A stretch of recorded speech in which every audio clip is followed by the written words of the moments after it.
Obra, Maestro. Welcome to my channel. So please subscribe and click the notification bell.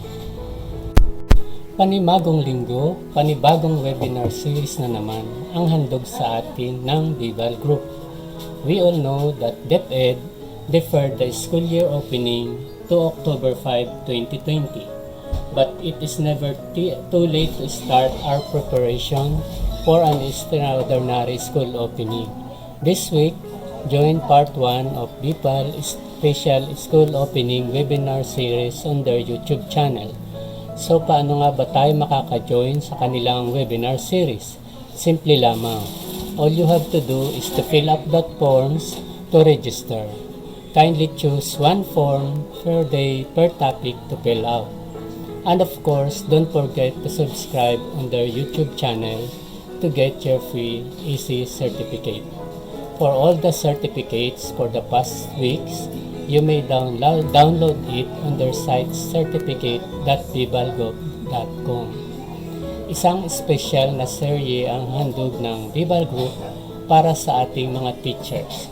It is about school opening webinar series live on their YouTube channel. You may join any or all of these webinars from 2 p.m. to 3:30 p.m. Ano-ano nga ba ang mga i-discuss nila na topic?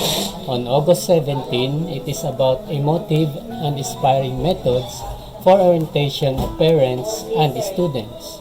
On August 18, practical checklist to find out for readiness for the school opening of school year 2020-2021. On August 19, preparing the mindset of teachers towards distance education. On August 20, preparing the mindset of students towards distance education. On August 21, government guidelines ensuring safety of everyone for the opening of school year 2020-2021. All of these webinars are free for all.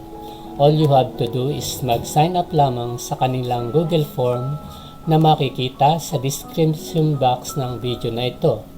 Lahat ng attendees ay makakatanggap ng digital certificates.